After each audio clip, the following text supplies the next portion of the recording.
السلام علیکم ورحمۃ اللہ وبرکاتہ۔ الحمد للہ رب العالمین والعاقبۃ للمتقین والصلاۃ والسلام علی نبینا محمد وعلی آلہ وصحبہ اجمعین، اما بعد فاعوذ باللہ من الشیطان الرجیم، بسم اللہ الرحمن الرحیم۔ یاسین والقرآن الحکیم انک لمن المرسلین علی صراط مستقیم۔ معزز ناظرین، اب تک آپ نے پارہ نمبر 22 کا خلاصہ سنا، آج آپ انشاءاللہ پارہ نمبر 23 کا خلاصہ سنیں گے۔ اس بارے میں 4 صورتیں ہیں، سورہ یاسین، سورہ صافات، سورہ صاد، سورہ زمر۔ سورہ یاسین جس میں اللہ تعالیٰ نے عقید توحید کا ذکر کیا، عقید آخرت، انسانی عقل اور انسانی وجود سے استدلال کر کے سمجھایا گیا کہ دوبارہ زندہ ہونا ہے، قیامت آنے والی ہے۔ جو اللہ تمہیں پہلی مرتبہ پیدا کیا وہ تمہیں دوبارہ بھی پیدا کرے گا، اس کے لیے کوئی مشکل نہیں ہے۔ اور اس صورت میں ساتھ ساتھ انبیاء کی محنتوں کا تذکرہ کیا، اور نبیوں کا ساتھ دینے والے بھی کچھ لوگ ہوتے ہیں، یہ اللہ نے اس صورت میں واقعہ بھی ذکر کیا۔ یاسین والقرآن الحکیم، قسم ہے حکمت سے بھرے ہوئے قرآن کی، بے شک محمد آپ پیغمبروں میں سے ہیں، سیدھے راستے پر ہیں۔ اور اس میں شروع میں قرآن کے نزول کا مقصد بتایا تاکہ تم ڈراؤ اس قوم کو جس قوم کی طرف والا نہیں آیا۔ تو حضرت اسماعیل علیہ السلام کے 2500 سال بعد اللہ کے رسول صلی اللہ علیہ وسلم آئے، جبکہ 2500 سال تک کوئی مکے میں نبی نہیں بنا کر بھیجا گیا عرب میں، تو اسی لیے اللہ نے کہا کہ ان کے باپ دادا نہیں ڈرائے گئے، لِتُنذِرَ قَوْمًا مَّا أُنذِرَ آبَاؤُهُمْ فَهُمْ غَافِلُونَ لَقَدْ حَقَّ الْقَوْلُ عَلَىٰ أَكْثَرِهِمْ فَهُمْ لَا يُؤْمِنُونَ۔ لیکن بات دراصل یہ ہے کہ آپ اے نبی پہنچاتے ہیں، لیکن جن کے بارے میں فیصلہ ثابت ہو گیا، حق ثابت ہو گئی یہ بات ان پر، تو وہ لوگ ایمان نہیں لائیں گے۔ ایسے لوگ جو حق کا انکار کرتے ہیں، ان کے دلوں پر پردے پڑے ہوئے ہیں، وہ غافل ہیں۔ آپ انہی کو ڈرا سکتے ہیں جو رحمان سے ڈرتا ہے غیبی طور پر۔ یہ اللہ تعالیٰ نے نبی کریم صلی اللہ علیہ وسلم کو بات بتائی۔ اور اس کے بعد اللہ نے ایک قصہ ذکر کیا سورہ یاسین میں، ہے جس کا نام انطاکیہ۔ اس میں ایک نہیں دو نہیں بلکہ تین نبی آئے، تینوں نے آ کر قوم کو سمجھایا۔ قوم نے کہا کہ ہم تمہاری رسالت کا انکار کرتے ہیں، بلکہ ہم تو تمہیں منحوس سمجھتے ہیں۔ تو نبیوں نے کہا ہم تم کو نصیحت کر رہے ہیں، تم نحوست کہتے ہو، منحوس کہتے ہو۔ ایسے میں اس بستی کا ایک فرد اس نے آ کر کہا کہ تم نبیوں کی بات، اور وہ اللہ الجنہ قال، اظہار کیا کاش کہ میری قوم جان لیتی، بما غفر لی ربی، میرے رب نے مجھے معاف کیا اور مجھے عزت و شرف عطا کی۔ اب اس کے بعد کیا ہوا، کہتے ہیں کہ جبریل علیہ السلام نے ایک چیخ ماری تو قوم کے سب فَإِذَا هُمْ خَامِدُونَ، جیسا قرآن میں سب کے سب ٹھنڈے پڑ گئے، یعنی ہلاک ہو گئے۔ تو گویا کہ اس واقعے سے بتایا گیا کہ پچھلے دور میں حق کی طرفداری کرنے والے، نبیوں کی حمایت کرنے والے بھی تھے، یہ ان کا ساتھ دینے والے بھی تھے۔ اللہ تعالیٰ نے پچھلے دور کا واقعہ یہاں پر ذکر کر کے یہ مسلمانوں کو بتایا کہ تم نبیوں کا، محمد صلی اللہ علیہ وسلم کا ساتھ دو، جیسا کہ کچھ لوگ ایسے بھی تھے نبیوں کا ساتھ دینے والے تھے پچھلے زمانے میں۔ اور اس کے بعد اللہ تعالیٰ نے اپنی قدرت کاملہ کی نشانیاں ذکر کی ہے کہ کوئی بھی چیز، کسی بھی چیز کو ہم دیکھتے ہیں تو وہ خالق، تو اللہ نے ان چیزوں کو پیدا کیا اس کی گواہی دیتے ہیں۔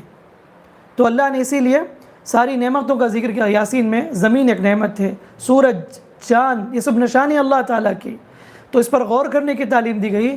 جب اللہ ان کو پیدا کیا تمہیں بھی پیدا کیا، لہذا تمہیں دوبارہ زندہ ہونا ہے۔ اور جب سور پھونکا جائے گا سب لوگ خبر سے اٹھیں گے، کیا کیفیت ہوگی؟ تو کہیں گے خبر سے اٹھ کر من بعثنا من مرقدنا، کس نے ہمیں خوابگاہ سے بیدار کیا؟ فرشتے کہیں گے ھذا ما وعد الرحمن، ارے یہی وہ دن ہے جس کا تم سے وعدہ کیا گیا، رسولوں نے سچ کہا، اب چلو تم حساب و کتاب دینے کے لیے۔ آج تم پر ظلم نہیں کیا جائے گا، فَالْيَوْمَ لَا تُظْلَمُ نَفْسٌ شَيْئًا، کہا جائے گا تم پر کوئی ظلم نہیں۔ اور اس کے بعد جنتیوں کے حوال ذکر کیے یاسین میں، جنت والے خوشی میں ہوں گے، اور مجرمین سے کہا جائے گا أَلَمْ أَعْهَدْ إِلَيْكُمْ يَا بَنِي آدَمَ أَلَّا تَعْبُدُوا الشَّيْطَانَ، اے بنی آدم، کیا میں نے تم سے وعدہ نہیں لیا تھا تم شیطان کی عبادت نہیں کرنا، میری عبادت کرنا، لیکن تم میری بات نہیں مانے، شیطان کی بات مانے۔ اس شیطان نے تو بہت سوں کو گمراہ کیا۔ آج تم اپنے آپ کو یہ نہیں کہہ سکتے اے اللہ میں نے ایسا نہیں کیا، میں نے گناہ نہیں کیا۔ الیوم نختم علی افواہہم، اللہ نے کہا کہ ہم ان کے منہ پر مہر لگا دیں گے، ان کے ہاتھ ہم سے بات کریں گے جو کچھ انہوں نے دنیا میں کیے۔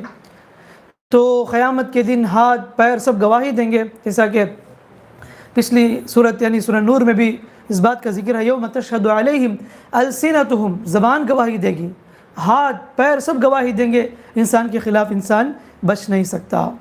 اور آخر میں اللہ پھر یہی عقیدہ ذکر کرتا ہے، اولیس الذی خلق السماوات والارض بقادر لا یخلق مثلہم، کیا وہ اللہ تعالیٰ جو آسمان زمین کو پیدا کیا، کیا وہ اس بات پر قادر نہیں ہے کہ ان جیسوں کو پیدا کرے؟ وہ الخلاق العلیم، وہ بہت پیدا کرنے والا اور جاننے والا ہے۔ انما امرہ اذا اراد الشیء، ارے اس کا تو معاملہ ایسا ہے جب کسی چیز کو کن ہو جا تو وہ چیز ہو جاتی ہے۔ فسبحان الذی بیدہ ملکوت، پاک ہے وہ ذات جس کے ہاتھ میں بادشاہت ہے ہر چیز کی، وإلیہ ترجعون، تم سب اس کی طرف لوٹائے جاؤ گے۔ تو ماشاءاللہ یہ سورہ یاسین جسے بار بار پڑھنا چاہیے، جس میں اللہ تعالیٰ نے عقید توحید، عقید آخرت کا اللہ نے بہترین انداز میں تذکرہ کیا ہے اور لوگوں کو سمجھایا کہ دوبارہ اٹھنا ہے، اللہ کے پاس کھڑے ہونا ہے۔ اس کے بعد سورۃ الصافات، یہ مکی دور کے آخری میں نازل ہوئی، جب دعوت کے جواب میں نبی کریم صلی اللہ علیہ وسلم کا مذاق اڑایا گیا، نبی کو نعوذ باللہ مجنون اس طرح کے لقب دیے گئے، تو اللہ تعالیٰ نے نبی کریم صلی اللہ علیہ وسلم کو تسلی دی اور کفار مکہ کو تنبیہ کی، تمہیں ایسا نہیں کرنا چاہیے ورنہ عذاب تمہیں گھیر لے سکتے ہیں۔ اور اللہ نے اس صورت میں بار بار نبیوں کا تذکرہ کیا اور ان کے اوپر سلام بھیجنے کا اللہ نے تذکرہ کیا، سلام علی ابراہیم، سلام علی الیاسین، سلام علی موسیٰ و ہارون، اللہ نے سلامتی بھیجی نبیوں پر۔ والصافات صفا فالزاجرات زجرا فالتالیات ذکرا، شروع میں فرشتوں کی قسم اللہ نے کھائی، قسم ہے صف باندھنے والے فرشتوں کی، ڈانٹنے والے فرشتوں کی۔ تو یہ مختلف فرشتوں کے کام جو اللہ نے سونپ دیے ہی اس کا ذکر کیا اور بتایا۔ شروع میں قرآن کا نزول محفوظ طریقے سے ہوا، لا يسمعون الى الملأ الاعلى ويقذفون من كل جانب، شیاطین اس سے قریب بھی نہیں ہو سکتے ملأ اعلیٰ کے، جب بھی وہ قریب ہوں گے تو ان کے اوپر شہاب ثاقب برسایا جائے گا اور وہ شہاب ثاقب انہیں برباد، وہ یعنی وہ مر جائیں گے، وہ ہلاک ہو جائیں گے۔ تو اللہ تعالیٰ قرآن کی حفاظت کیا مکمل طریقے سے، حفاظت کے ساتھ جبریل امین کے ذریعے محمد صلی اللہ علیہ وسلم تک یہ کتاب اتاری گئی، اللہ کے نبی صلی اللہ علیہ وسلم نے امت تک یہ کتاب پہنچائی۔ اور اس کے بعد اللہ تعالیٰ نے اس صورت میں ایک قصہ ذکر کیا ہے کہ دو دوست تھے، ایک دوست آخرت کو مانتا تھا، دوسرا شخص آخرت کا انکار کرتا تھا۔ جنت والے جنت میں، جہنم والے جہنم میں چلے جائیں گے۔ تو کہے گا ایک آدمی کہ دنیا میں میرا ایک دوست تھا، وہ آخرت کو نہیں مانتا تھا لیکن اللہ نے مجھے بچا لیا، میں تو ایمان والا ہوں، آخرت کو ماننے والا تھا، اب وہ میرا دوست جہنم میں جل رہا ہے۔ فاطلع فرآہ فی سواء الجحیم، اللہ کے جھانک کر دیکھے گا وہ جہنم کے بیچ میں ہوگا۔ ولولا نعمت ربی لکنت من المحضرین، وہ دیکھ کر کہے گا اگر اللہ تعالیٰ کی رحمت نہ ہوتی میں بھی وہاں جلنے والا ہوتا۔ تو یہ واقعہ سورہ صافات میں اللہ نے ذکر کیا، تو اس سے معلوم ہوتا ہے کہ دوستی کا بڑا دخل ہے۔ جس دوست کو تم یعنی جس کو تم دوست رکھتے ہو دیکھ لو کہ اس کا عقیدہ کیسا ہے، وہ دیندار ہو تو نہیں، وہ دیندار ہے یا نہیں یہ دیکھنا چاہیے، کیونکہ ایک دوست آپ کو جنت کو بھی لے جا سکتا ہے، اسی دوستی کی وجہ سے آپ جہنم تک بھی جا سکتے ہیں۔ اسی لیے دوستی کا بڑا رول ہے، شریعت نے اس کے بارے میں بار بار اہمیت دلائی۔ اور اللہ تعالیٰ نے اس صورت میں بتایا ان شجرۃ الزقوم، یعنی ذالک خیر نزلا ام شجرۃ الزقوم انا جعلنا فتنۃ للظالمین، یہ زقوم کا درخت ہے، کانٹے دار، بہت کڑوا، جہنمیوں کی غذا ہے، وہ جہنم کے گہرائی میں اس کی جڑ ہے، اور طلعھا، اس کے خوشے پھل کیسے ہیں، شیاطین کے سروں کی مانند ہیں۔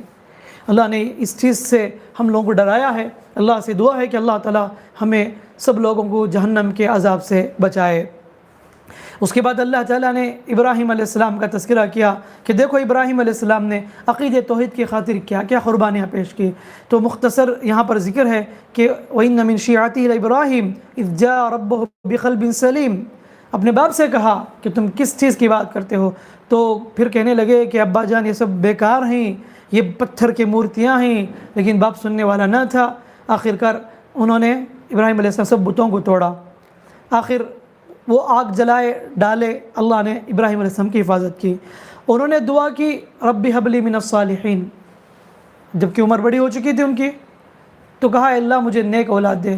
تو بڑھاپے میں اولاد اسماعیل علیہ السلام پیدا ہوئے. جب وہ چلنے پھرنے کے لائق ہوئے، خواب دیکھتے ہیں کہ بچے کو ذبح کرتے ہوئے. تو بیٹے سے کہا کہ بیٹے میں خواب دیکھ رہا ہوں تو ذبح کرتے ہوئے. تو بیٹے نے کہا یا ابت افعل ما تؤمر، اے ابا جان جو اللہ تم کو حکم دیا ہے اس کو بجا لائیے، ان قریب آپ مجھے صبر کرنے والوں میں سے پاؤ گے. فلما اسلم وتلہ للجبین، جب انہوں نے زمین میں لٹا دیا ذبح کے لیے، اللہ نے ندا دی اے ابراہیم تم نے سچ کر کے دکھایا، اور اس کے بدلے اللہ نے میڑھے کو بھیج دیا جنت سے. تو یہ بار بار ہم قربانی کے موقع پر سنتے ہیں. یہ واقعہ سورہ صافات میں ہی اللہ تعالیٰ نے اس واقعے کو ذکر کیا ہے. اور اس کے بعد اللہ تعالیٰ نے الیاس علیہ السلام کا ذکر کیا، پھر یونس علیہ السلام کے ذکر کیا کہ یونس علیہ السلام پر اللہ تعالیٰ نے جو انعام کیا کہ مچھلی کے پیٹ میں وہ گئے، 40 دن کے بعد اللہ نے ان کو باہر نکالا. اگر وہ اللہ کی تسبیح بیان نہیں کرتے، لا الہ الا انت سبحانک انی کنت من الظالمین نہیں پڑھتے، قیامت تک وہی مچھلی کے پیٹ میں ٹھہرتے. اللہ نے اس صورت میں اس کا ذکر کیا ہے. پھر آخر میں اللہ تعالیٰ نے کفار مکہ کو پرزور طریقے سے کوشن دیا، تنبیہ کیا کہ تم مخالفت اور سازشوں سے سمجھ رہے ہو کہ ہم محمد صلی اللہ علیہ وسلم کی دعوت کو دبا دیں گے. ایسا نہیں ہو سکتا. تم کتنا بھی پریشر ڈالو، اللہ تعالیٰ اپنے دین کو غالب کر کے رہے گا. ایسی مثالیں گزر چکی ہیں. وَإِنَّهُمْ لَهُمُ الْمَنْصُورُونَ، بے شک وہ مدد کیے جائیں گے. وَإِنَّ جُنْدَنَا لَهُمُ الْغَالِبُونَ، اور بے شک ہمارے لشکر کامیاب ہوں گے. آخر میں نبیوں پر سلامتی بھیجی گئی. سبحان ربک رب العزت عما یصفون وسلام علی المرسلین، سلامتی ہو پیغمبروں پر، والحمد للہ رب العالمین، ہر قسم کی اچھی تعریف ہے رب العالمین کے لیے. اس کے بعد سورہ صاد، جب رسول اللہ صلی اللہ علیہ وسلم نے مکے میں علانیہ دعوت دینا شروع کر دی تو مشرکین کی طرف سے مخالفت شروع ہو گئی. لیکن ابھی اس مخالفت میں شدت وغیرہ اختیار نہیں تھی. ابو طالب نبی کریم صلی اللہ علیہ وسلم کے سپورٹ میں تھے. تو قریش کے لوگوں نے کہا کہ تمہارا بھتیجا ہمارے بتوں کو گالی دیتا ہے، تو لہٰذا تو اسے کہو کہ گالی نہ دے، ہم بھی کچھ بھی نہیں کریں گے، ہم اپنے معبودوں کو لازم پکڑیں گے اور وہ بھی اپنے معبود کو لازم پکڑ لے. تو لہٰذا اپنے بھتیجے کو سمجھاؤ. تو اللہ کے رسول صلی اللہ علیہ وسلم نے ابو طالب اپنے چچا سے فرمایا کہ میں ایک ایسا کلمہ پیش کرتا ہوں جس سے عرب و عجم کے مالک بن جائیں گے. تو انہوں نے کہا کہ وہ کون سا کلمہ ہے؟ آپ نے فرمایا لا الہ الا اللہ. سب لوگ بیٹھے تھے وہاں پر کفار. تو نبی نے کہا یہ کلمہ پڑھ لو، تملک العرب والعجم، تم عرب عجم کے مالک ہو جاؤ گے. سب لوگ اٹھ کھڑے ہو گئے، چل دیے. اسی واقعے کا نقشہ اللہ تعالیٰ نے اس طرح کھینچا ہے سورہ شروع میں، صاد والقرآن ذی الذکر بل الذین کفروا فی عزت و شقاق، کہ کافر تو کفر اور تکبر میں مخالفت میں پڑے ہوئے ہیں. ان سے پہلے بہت سے قومیں آئے، ہم نے انہیں ہلاک کیا، اور وہ تعجب کرتے ہیں کہ انہی میں سے ڈرانے والا آیا. کافروں نے کہا یہ تو جادوگر ہے، جھٹلانے والا ہے. کیا اس محمد نے سارے معبود کو ہٹا کر ایک معبود کا اعلان کیا؟ ان ھذا لشیء عجاب، ارے یہ تو کیسی عجیب چیز ہے. ایسے ان لوگوں نے کنفیوز کر لیا اپنے آپ کو، تعجب کا اظہار کرنے لگے کیسے ہو سکتا ہے ان سب معبود چھوڑ دے. 360 بت جو کعبۃ اللہ میں رکھے گئے تھے، ان کے جو مختلف معبود تھے، ان کو چھوڑنے کا یہ محمد حکم دے رہا ہے، ہم کیسے چھوڑ سکتے ہیں؟ انہوں نے اس چیز کا اظہار کیا. اس کے بعد اللہ تعالیٰ نے اس صورت میں حضرت داؤد علیہ السلام کی آزمائش، حضرت سلیمان علیہ السلام کی آزمائش کا ذکر کیا کہ کسی چیز کے فیصلے میں اللہ نے آزمایا داؤد علیہ السلام کو. انہوں نے اللہ سے استغفار طلب کی، اللہ نے معاف کیا. حضرت سلیمان علیہ السلام کا بھی تذکرہ ہے، اللہ نے ان کو آزمایا، اللہ سے معافی مانگے، اللہ تعالیٰ نے معاف کیا. پھر ایوب علیہ السلام کی آزمائش کا ذکر ہے، وَاذْكُرْ عَبْدَنَا أَيُّوبَ إِذْ نَادَى رَبَّ أَنِّي مَسَّنِيَ الشَّيْطَانُ، اے اللہ مجھے شیطان نے تکلیف پہنچائی ہے. تو اللہ تعالیٰ نے 18 سال بیمار تھے وہ، أَنِّي مَسَّنِيَ الضُّرُّ وَأَنْتَ أَرْحَمُ الرَّاحِمِينَ دعا کرتے ہیں. تو اللہ تعالیٰ انہیں حکم دے ارکض برجلک، پیر کو مارو زمین میں. ہذا مغتسل، ایک ایک چشمہ نکلے گا، ھذا مغتسل بارد و شراب، ایک چشمے سے اپنے زخم کو دھو لینا اور ایک چشمہ نکلے تو اس کو پینے کے لیے استعمال کر لینا۔ تو یہ صبر کا بدلہ اللہ تعالیٰ ان کو دیا، اسی لیے تعریف کی نعم العبد، کیا ہی بہترین بندہ ایوب، انہ اواب، بے شک وہ اللہ کی طرف رجوع کرنے والا ہے۔